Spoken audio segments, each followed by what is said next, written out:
Welcome to the Global Discussion, discussions with creatives, leaders, and thinkers. Today, I'm absolutely delighted to be joined by Kate Bradley Chernis. Kate, you're very welcome to the podcast. Let's begin by asking you to introduce yourself to our worldwide audience. Tell us a little bit about your journey and tell us about all the wonderful things that you're doing at Lately AI. So over to you, Kate. I love you already, Simon. We've known each other for a few minutes here. I feel like I'm having coffee with a good friend. Hi, everybody. And it's so nice to meet all of you. You're right, I'm Kate. And it's, my background, as we were touching on before we hit record, is a little all over the place. But one thing that's comes with wisdom and age, I guess, is that zigzag of your life starts to turn into a straight line, right? If you're using it well, if you're using the information and the knowledge you've gained well, I believe so. I'll try to make sense of it for you. So the fun part is I did used to be a rock and roll DJ back in the day. I was broadcasting to 20 million listeners a day for XM satellite radio. So I like your microphone. It looks good. I don't know why. I've got one. It's literally in a box. I should have it set up. I don't know why I don't. It's just like, I don't know, old memories or something. Well, next time. But look, anybody who's familiar in that world, I mean, Sirius XM, it's huge. It's an absolute juggernaut in the industry to this day. And I know you were very successful there. Yeah, it was a wild ride, and we can certainly talk about it more. But, one of the things I loved about radio, two things, is the theater of the mind, which you play there all the time. Of course, you know it well. There's something so fascinating about the two-way street that you can create as the host or even as an author, right? So video doesn't work this way, but writing and listening do. And as a great author, as a great host, you're leaving space for the listener or the reader to join in the story as another character, kind of, right? And your job is to guide them in the right direction, but you also have to allow for the unknown. There's going to be a je ne sais quoi in there, right? And that's what makes it magic. That's why people, long before the internet, when I was in radio, you couldn't look up people's faces. You didn't know what they looked like. You just had to be beguiled by their voices. And that's what makes people get really close to you, and sometimes it's a little weird. I mean, I've had my share of stalkers. They don't even know you, but they do feel like, there's some kind of connection there, which is what you want. You want that listener and the fan. So I've tangented a lot, but all of this is related to Lately, which is what I do now. What I do now is I own an artificially intelligent powered software company, and we are able to pinpoint the exact ideas and words that will resonate with any audience and learn your voice, and then take that information and parse long form content into short form content, which is a lot to say, but it is what we do. And tell me, Kate, can I just ask you on that? Because there's a natural link here between what you were saying with the radio days, and those sort of millions and millions of audience that you were sort of speaking to. And even though it's huge size audiences, international, and since the internet, you can be heard pretty much anywhere around the world, but there's still a very personal thing, because it's going in, you're talking to ultimately a listener, a single listener. Right. And you were mentioning there something really important, that people, it feels personal to them. You're actually speaking to an individual, even though you can have an audience of millions, which I know you've had and have. So just bringing it right up to date with Lately AI, you mentioned there something that I had to just quickly ask you about, because getting the voice right, you mentioned you can take somebody's brand voice. That's not an easy thing to do. So how do you go about that from a Lately perspective? It's so smart that you're focusing on that, because it is related and it is the most important thing, right? Because that's that connection we've talked about. What Lately isn't designed to replicate a voice. We have a really great feedback loop, which is what you want with AI. AI is about data. You need data to inform the robot, the beast. And because Lately works for social media specifically, we ask you to connect your channels, your Facebook, your LinkedIn, whatever, and we're able to study your analytics. So we have a great set of data that we know is true, right? And we can literally see what words and phrases, sentence structures, ideas resonate in the highest performing messaging on your social accounts. Okay, so the stuff that gets you the most likes, comments, and shares, we're looking at that, and we're breaking that down into your unique model. And when we are reading the content that we clip up or watching it, if it's video or audio, because we have the model, we didn't have to make this up. You gave us the data, right? So it's just extracting that data and reapplying it somewhere else. So that's the high, well, the highest level how, I guess, or mid-level anyways. But what you focused on, Simon, is this. My uber power is turning listeners into fans, what we had just talked about, right? Or customers into evangelists. And lately, at that very high level, aims to do that as well, because it's not just atomizing your long form content, it's knowing which parts to atomize. And it incorporates the human as part of its training process as well. We are not click it and done it here. And the reason we've done that is, remember that je ne sais quoi thing we talked about? Only a human can provide that. And the results are the difference between great and galactic. I love that. I also love the fact that you said AI the beast. That I love that. Not many people are using that term at the moment when it comes to Feed the AI, but beast. feeding that monster. Yeah, absolutely. No, that's really good, because you kind of got all this data, I suppose, but then you've got to, you use the word atomize sort of bits, and you're kind of pulling together the bits that really work, which gives you, I suppose, that tone of voice, that brand, that sort of culture, that resonance that works. But I also love the turning people into sort of super vans or into customers. That's kind of really important. And I want to ask you a little bit about that, if I can, Kate, because Sure. in this busy world, I'm going to say Chat GPT because it's hard to avoid it. But the rate of acceleration of some of these AI models, including what you're doing at lately .ai, it's staggering how fast this technology is changing. And how are you seeing this help cut through and connection in this very noisy, busy world?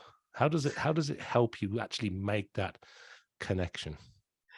Yeah, I love that phrase, by the way, cut through the noise. It's one that has rung true with me for a long time. I mean, that's what I've been doing my whole life, you might say. So that the how, and let's back up, I think, for a little bit, because ChatGPT is having such a moment. We do integrate with them. For us, they're like if we're the ice cream sundae, they're just a couple of sprinkles on top. That they're not the meat of our product. And we were in the closed beta actually 4 or 5 years ago. So we've been kind of OG with them for a long time. What you're seeing in the market, just to level set with everybody, is what we call GPT-3 wrappers. So companies that are going in and they're using GPT-3 as their full sundae, okay, not a sprinkle on top. And they're essentially just mixing a lot of metaphors here, but if you think of it as the car, they provided the engine to the car. Everyone's just painting the car a different color, even Jasper, right? So everything is really staked on what GPT-3 or OpenAI does themselves, meaning all of these companies can't evolve unless GPT evolves, right? Or OpenAI evolves, right? So they're really reliant on that. And there's no customization possible because they're pulling from a data set of what they believe best practices in the world are. Meaning, if, a 65-year-old woman in India types in something, and so does, a 17-year-old man from New York City, you're going to get the same content out, right? It's still amazing, don't get me wrong. But so I think that's one important level set to kind of identify. The other thing is around artificial intelligence in general, Simon. So, unfortunately, Hollywood has formed what we understand to be the definition of AI, but that's actually not what reality is. So there is no sentient thinking in AI. It doesn't exist, and it won't for some very, very long time. That's magical thinking. That's fantasy, right? Still. And so, what people expect from AI is something very different than what it's capable of actually performing and doing. And we see this all the time. So AI can still only work in a if then this scenario, right? It has to have, it's a tree of data, zeros and ones, Um, so, people expect a lot with us, for example, to push a button and just, have everything magically done for them. Number one, because magic hasn't been invented, we don't do that. But number two, we wouldn't do it on purpose because we know that, as I said before, the human element, it's not only ethical, which it is, but it also is that difference between great results and galactic results, that je ne sais quoi. I want a t-shirt that says the difference between great results and galactic results. I think that's such a great saying. I love that. Thank you. It means a lot, though. You really have to hammer people home, and I forgive me, okay, but it's because we are lazy. We are lazy, okay, self-included. And with marketing, especially, there's this blocker. People think that it's some mystery that happens magically in a box. Who knows what the marketing team really does? Right? Yeah. And that's partly true. I mean, there is a lot of practical things we do, but there is also the best marketing is unexplainable. Right? It just is. Yeah. When it's invisible, it means it's really working, which is hard to explain sometimes, It's hard to explain. We always joke around here, like, we think of QuickBooks, right? People buy QuickBooks, they sit down to do their accounting, and QuickBooks helps them do a lot of stuff faster, but there's this understanding that you have to work. What marketing, nobody wants to do any work. I don't know why. Yeah. And I suppose the tools you were talking about, AI isn't sentient, but I think the tools are getting so good that they make you feel as though they almost are. So those wrappers that you sort of were talking about, it's as though it's performing so well, you kind of start to think this thing's really here when we're actually miles off the reality of that. And the other thing that you said, which I think is really, really important, is that human in the loop, that little bit of je ne sais quoi, I think you were referring to it as earlier. It's that little bit of human finesse that makes the difference, because ultimately I think a lot of the data sets, don't they only go up as far as 2021 at the moment currently for lots of these sort of AI tools, but it is still brilliant. And I was listening to a discussion by Noam Chomsky, who is really well known in the field of linguistics and talks an awful lot about AI. And I loved what he said, and I said this on another episode recently, where he was saying it's a bit like a snowplow. I'm not against snowplows. I don't want to shovel my own drive. They're great for clearing the snow. They're brilliant. And you kind of reminded me of that when you were saying, don't get me wrong, it's fantastic, because it is mind-blowing where we're at. But ultimately, Noam's point was that it's not actually changing science. It's not actually contributing to the wider scientific discoveries. It's not actually going to save the world or change the planet, because ultimately it's back to what you were describing, Kate. It's a set of data tables with wrappers around it. Now, it is mind-blowing, but, I just love the fact that Noam Chomsky was saying, but so's a snowplow. I don't have to, I don't have to clear my own snow. It's a brilliant invention. But ultimately, he was making the point that he'd rather have the smart thinkers, the people down in Silicon Valley, the real clever people on the planet around the world, focused on real scientific endeavor. And I thought it was a very interesting perspective, because it's very easy to get caught up in where we're at with AI, isn't it? It is. Like, I like to say, related, if you have an electric toothbrush, which I do, it's wonderful. I mean, you really feel like you just went to the dentist every morning, right? Or every night. but you still have to hold the brush. Yeah, so it needs the human, right? It'll do some of the work, it'll do some of the heavy lifting, but the Yeah. human adds that sort of extra little bit of maybe magic, was what you were sort of touching on there. Magic. And I think what you had said before is they're so great, we start to believe in magic, right? And the believing part, that's the human element. Um, I think a lot about, so the Mandalorian, right? Remember when the murderous drone, suddenly they rebuilt him to become a nurse, okay? And now again, this is fantasy, it's on TV, but we're watching the robot nurse have a really hard time pouring tea, right? Now, what they're conveying is what is true is because there's so many variables, you can't math out the variables.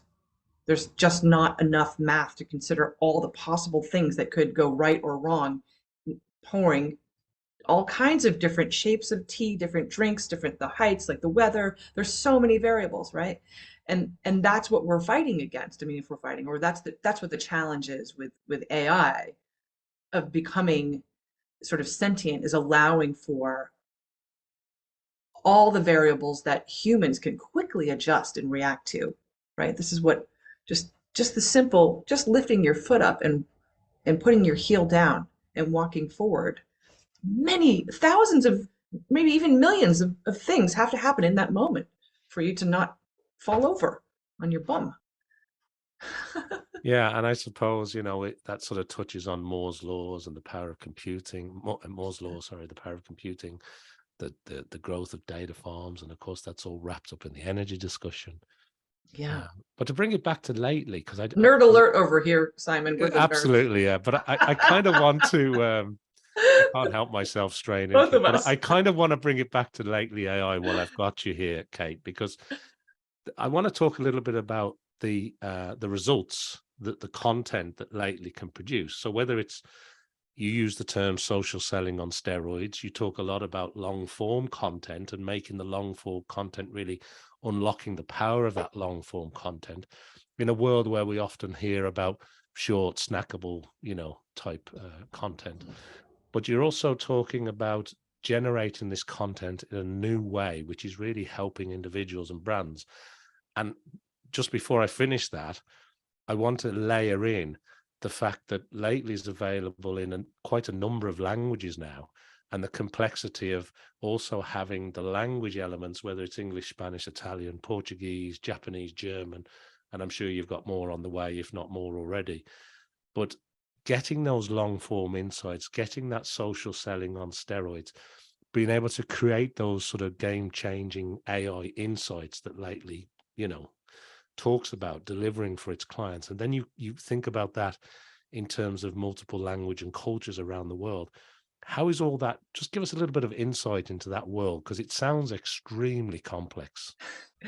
It does, and I'm probably, I'm never I cringe and wonder if my CTO is listening to these ever, because I'm sure I simplify it, because I mean I know enough to be dangerous, Simon, right? Um, with the language thing, I mean, what's amazing is we have the same feedback loops in every language. So if you're publishing in French on Twitter, I still get to connect to your data. I still have the analytics.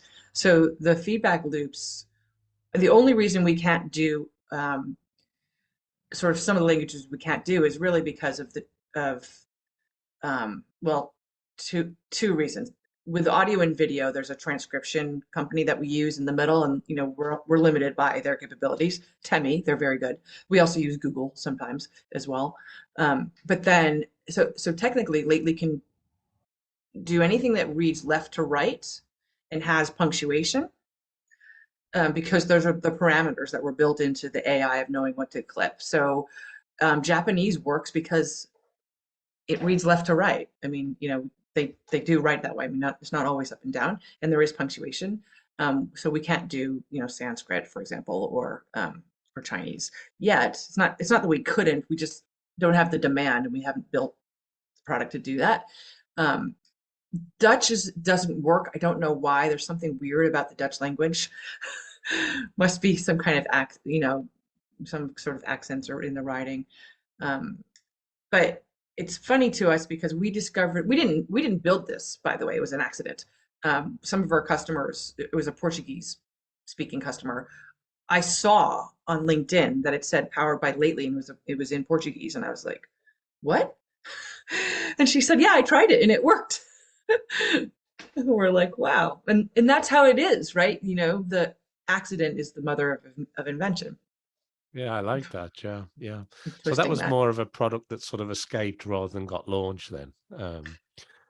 Yeah, I mean, that happens a lot too, right? So Yeah. I mean, you just have to have the wherewithal to know to celebrate it. I mean, I didn't set out to build an AI company.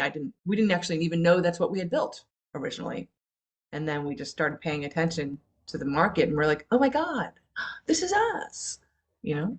Yeah, and I suppose just with a marketing hat on for a moment, whether you're a CMO running a huge company or whether you're just trying to get your startup off the ground, writing content that works takes a lot of time. Now, if you're not an expert, you can spend countless hours becoming an expert. Malcolm Gladwell would say about 10,000 of them. Or you can outsource it, and you can buy some writing skills and some good copywriting skills, but then you've also got to get the message right, and they may or may not understand your product or your service or your audience as well as you do. Whereas I know with Lately and the AI applications that you're running, it really is helping people spend less time getting to that real quality content faster, isn't it? And that must be a huge boon to your clients. Yeah, I mean, you said it. Writing is hard. Even I was a fiction writing major, Simon, and of course, I wrote hundreds of commercials in radio, tight, small, snackable things, right? So that was my nature. And um, one of the things that we saw, and as you pointed out, it's not just the fear of the blank page, which is horrible, even for me, but it's the education behind it. Like, can the writers, do they know about your product? Do they understand all those touch points? One thing that I find so challenging for people is they forget about something so obvious, which is the golden rule, which is essentially sympathy, right? And if you're able to put yourself in the shoes of your audience, that's why I asked you before we started, who's listening to your show? I want to know, right? If you're able to put yourself in someone else's shoes, that's hard. That's a task. That is not a God-given skill, right? Um, but there's easy ways to achieve that. For example, everyone in your company should be signed up to receive all of the emails that you send your customers. Everyone should be following you on social media. Everyone should be on the receiving end of whatever it is you're pushing out. In radio, I air checked myself every time I was on the air, every time, and I would listen to it on the way home, like, because I'm crazy. I'm always looking for perfection. But there's nothing more embarrassing or cringeworthy than watching yourself back on video, as we know, right? Hearing a voicemail you left somebody. This is how you learn. This is how you get better, because suddenly you've got that perspective. With Lately, because we're not rewriting your content. So if you put garbage in, you will get garbage out. And we find customers do that, and they'll be like, oh, well, what came out was awful, so my blog was probably terrible. I should probably sit down and rewrite that sucker. With video and audio, by the way, it's always harder because we're dealing with human speech. And even you and I, we're professionals here. We say like and so and and we talk in non sequiturs and all these things. So there's an extra element in that content for us, which is we make the transcript for you, or we use Temi to do it, but the human has to go in and edit the transcript, right? Try to clean it up so that, because the AI, all these variants, it can't navigate a vomit, right? Yeah, it's I hear you, because even the best automated transcription services in the world, they're not perfect. Right. Some of them are better than others, but none of them get it spot on, and that's the nuance, isn't it? That's where the human, the sort of person that understands the context can actually go in, and often they can be language experts or linguistic experts who can go in, who understand the culture, the tone of voice, the meaning, the sentiment of what you're trying to say. Whereas the beast, the machine, can't necessarily do that. But they do get better over time. There is an element of learning that goes into it. And the more data sets they get, and the more feedback and the more corrections they get, they can That's right. improve. Yeah. On that note too, by the way, the context is so important, because this is what, this is why politics in America is so awful, is because people are constantly pulling things out of context and they forget the intent, right? Or they're not willing to ask or understand the intent, which is why writing is so hard, right? Because people can be so easily misunderstood. And some of it is not taking the time. Here's a tip for you guys listening, by the way, which is just read what you write out loud before you push send. Super easy. If you sound, like a jerk, you probably will read that way. But also you might sound too complicated. Maybe the words coming out of your mouth are long, lots of syllables. I have this this piece of paper I saved from West Elm, is a store I like to shop at here, a home store, and they sent me in the mail, snail mail, a letter, and it said,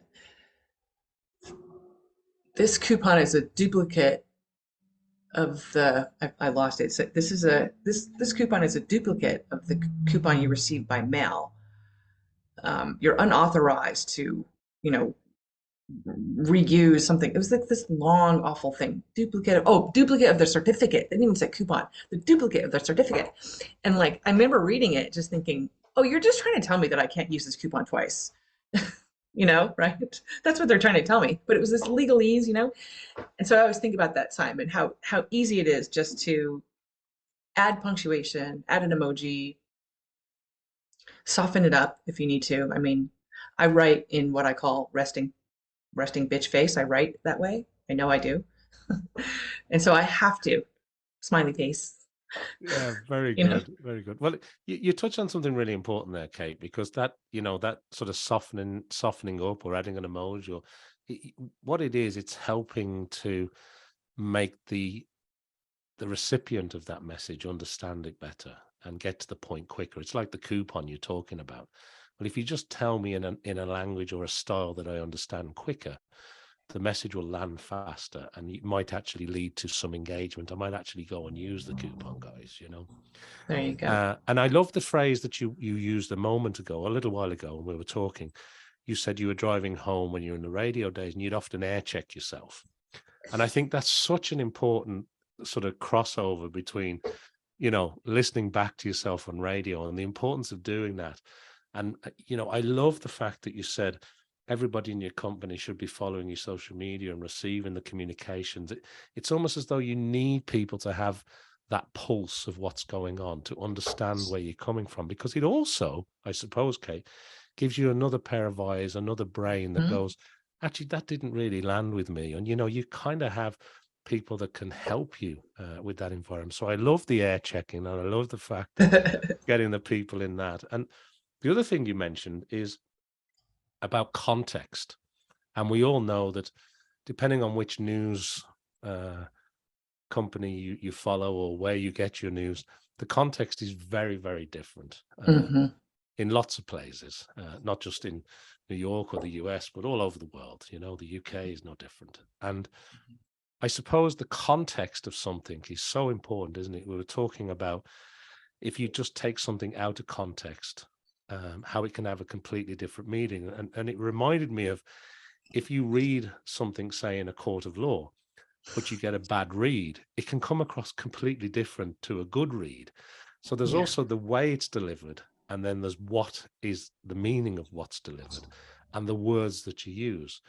And these AI tools are grasping with many, many calculations behind the scenes to try and understand that about you, your brand, and your own voice. And I suppose you added on audio and video there, which makes it even more complex, because you're not just hearing the words, you're seeing the person, you're seeing the body language, and taking that company video and then turning that into, whether it's auto-generated with a human checking the quality element of it, but turning that into video that can be used in various formats, whether it's, you know, YouTube Shorts or Instagram Reels or just a, you know, a sort of video on a website.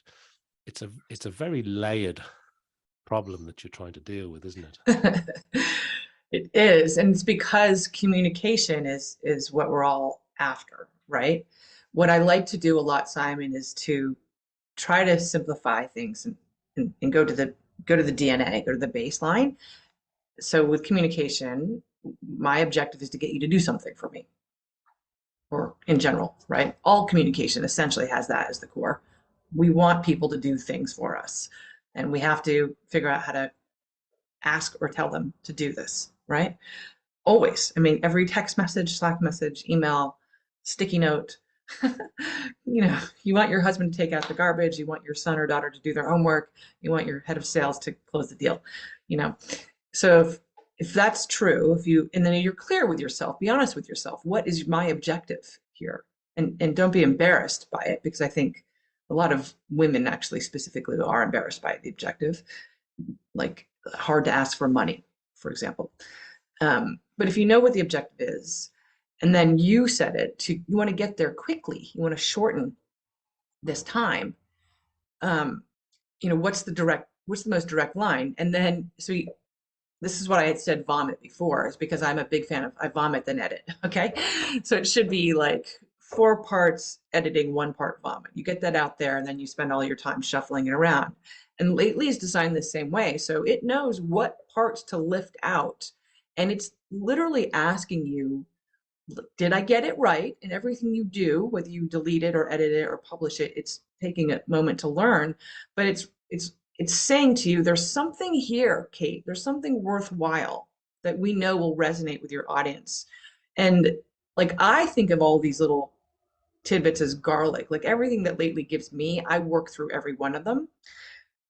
Because like garlic is so fine, it takes forever to get the peel off, the skin off, and then you chop it up, and you know, getting it even off the knife into the pan is hard. And so I want all that yumminess there.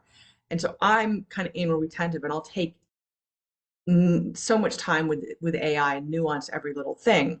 And let me tell you why I do this. So I don't use any other kind of marketing than Lately to market Lately. It's our only source of lead gen. We don't spend money on marketing. There's no cold calls and no cold emails. I do podcasts a lot as a guest, or I'll guest write a blog because I don't have time to create my own content. But to come here, I don't even have to prep for this. It takes a second. I'm going to ask you for the file, Simon. You know I am. I'm going to run it through my own AI. Every morsel that comes out, I'm going to use it on social media, and I'm going to drive people back to the full length version of where this lives. The result is we have a 98% sales conversion. Okay. Let me say that again for people, 98%. So we talked about great and galactic previously. That's galactic, but it's because I took the time, right? The human, I put something in. Yeah. And I think that's so important, because the AI will do the heavy lifting and tell you what's going to resonate and what's going to work. And then that little extra bit that you add in, that little bit of sprinkle of magic as well. I mean, 98% is a mind-blowing. It truly is a galactic result, isn't it? Thank you. Yeah, fantastic. Woo, we talked about a lot. What did you say? We're nerding out a little bit here, Kate. We're like people, so you know. Yeah. Well, look, let's change direction just a little bit. Let's find out a little bit more about Kate, because we talked a lot about Lately AI there, but let's talk a little bit about Kate. So I want to ask you, because I like asking my guests about the way that they learn, Kate. So what kind of learning style do you use? Do you watch videos? Do you listen to podcasts? Because I know you're a busy co-founder, you're a busy CEO, you're doing lots of other things too, I'm sure. But how do you like to onboard information? Do you read books? Are you an audiobook type person? And what kind of things do you like to read or onboard? So no one ever asked that question. Good on you. My best skill is stealing from others and twisting, steal and twist, right? Like a great cover song. A great cover should turn the song inside out, I believe. And I really always believe this phrase, which is, it's always right in front of me. I mean, I'm 49 years old, so I have some life experience to draw upon. And when I am able to imagine that and know that's true, I know there's something here I can ape, right? I can steal and twist and make it work. What I think about a lot is I look at other successful things that maybe have nothing to do with marketing. And I think, how can I apply that metaphorically to what is here? And it can be anything. Like it might be just some great campaign I saw, and I'm like, oh my God, that is so cool, for McDonald's. I don't know what. And think about how I can apply it. So that's my favorite way of learning. Like that can be as simple, Simon, as the way you've talked about the company today. If there's, when I listen back to this, if there's ways that you've described lately, and I'm sure there always are, that are better than me, I will take it and start using it. I'll test it, you know, I'll just drop it out there. So that's a linguistic thing for sure. I mean, are you surprised? This is my, my world.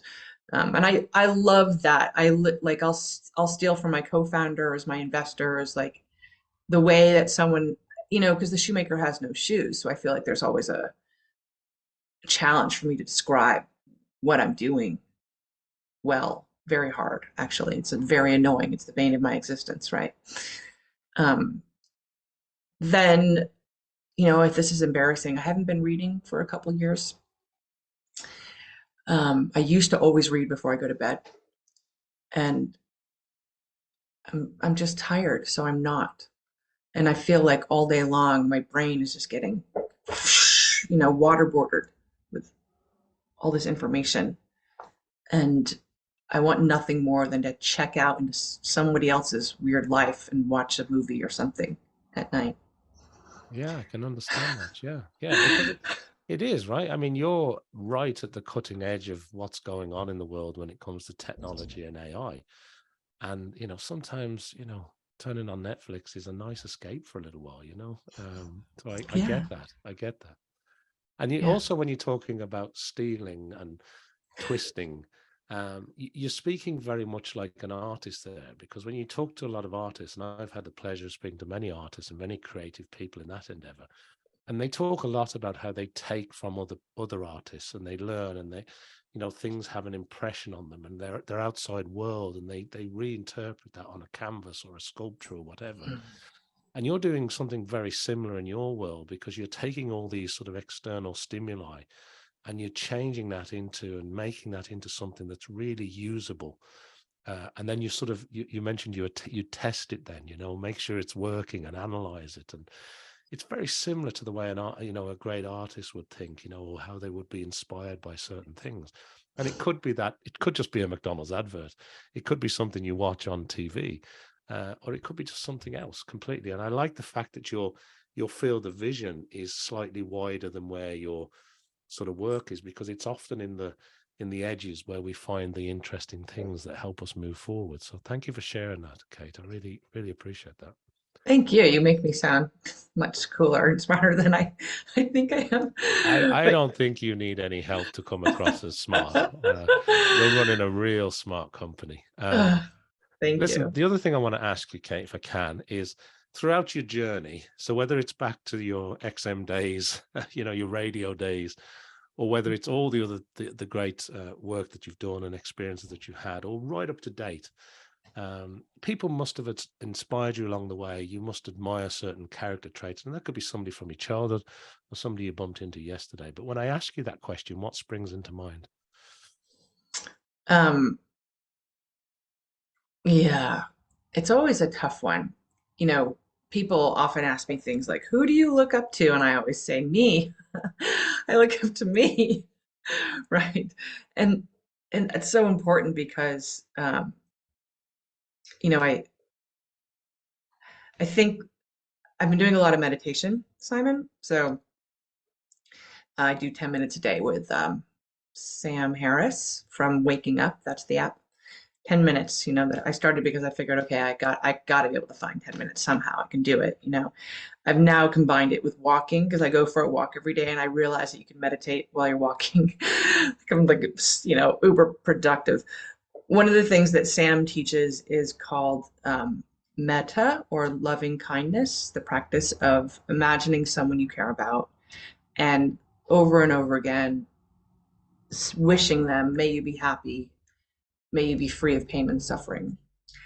And then at the end of it, he asks you to turn it on yourself and think to yourself, may you, Kate, be happy. May you be free of pain and suffering. And what I love about this is because I never do that, right? I'm always thinking about other people, my husband, my team, my family. I'm that person. That's just how I am. And I am really hard on myself, of course. Like, I'm the worst. I really run myself through the coals. And this act has been so powerful to me because when you do this, and I challenge anyone who's listening to do even just to do this for a minute. First, when you think about someone you love and you imagine them happy, you imagine them in their joy, a smile happens on your face. It just happens, right? You start to sort of osmosis that joy. And then you do it for yourself as well. Like you can actually feel the act of wishing yourself joy.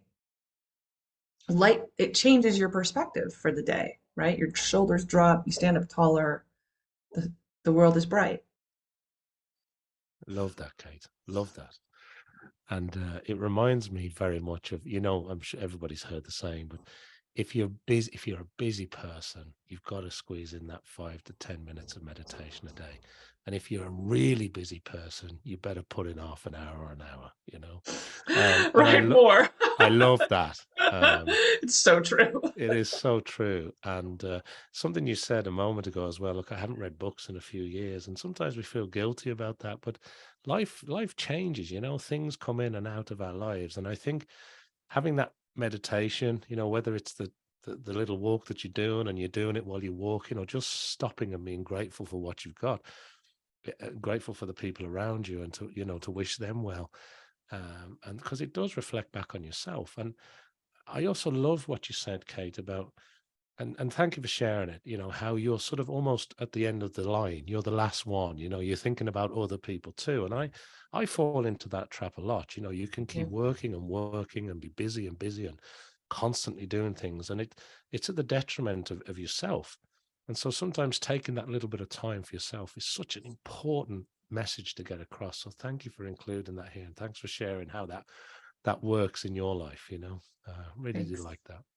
Thank you, Simon. You're awesome.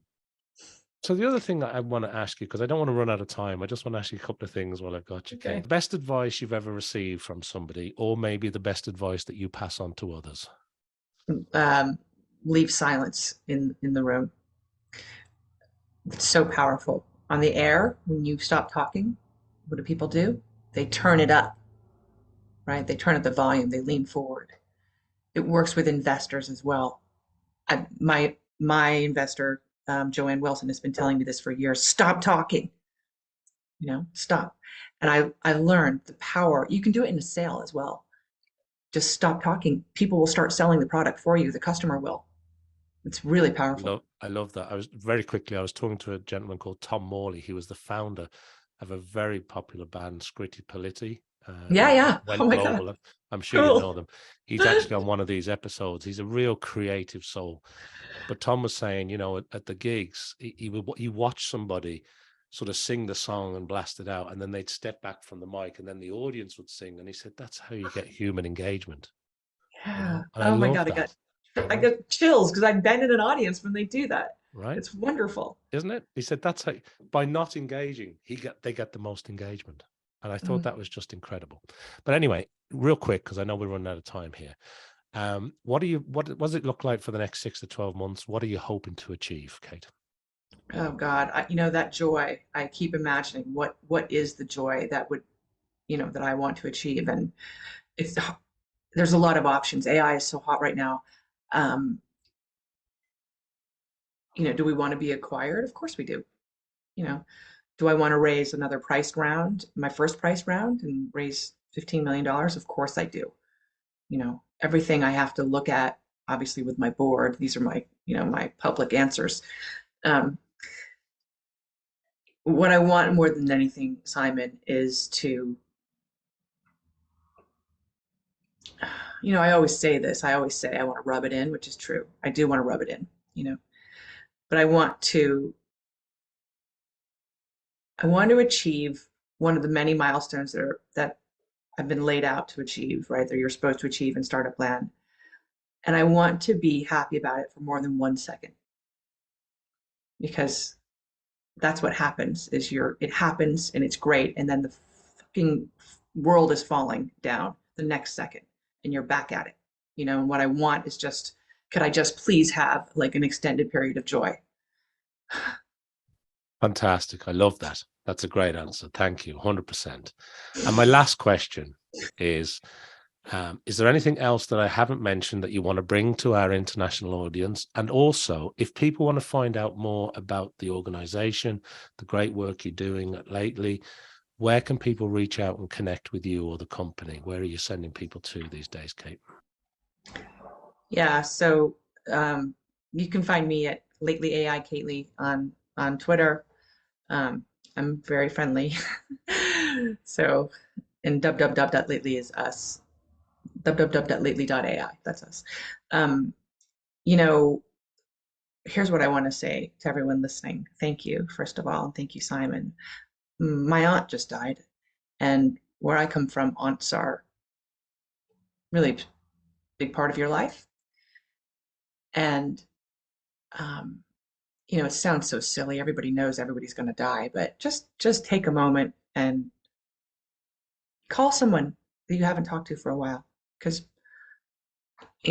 my family is going through this process of, you're throwing away a life, right? There's clothes, there's paper, they're doing all that, and that's what happens. Someday someone's going to throw away my closet full of shit over there, so before that time, just call somebody up and tell them that you love them.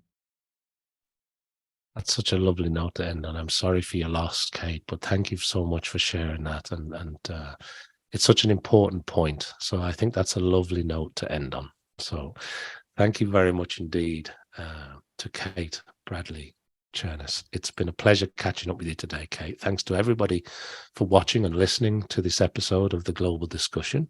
Make sure that you like, follow, subscribe, do all the things I need you to do to help support the podcast. And I hope you'll join me back here for more discussions with leading creatives, leaders, and thinkers. Thank you, Kate. It's been a real pleasure catching up with you today. Thank you.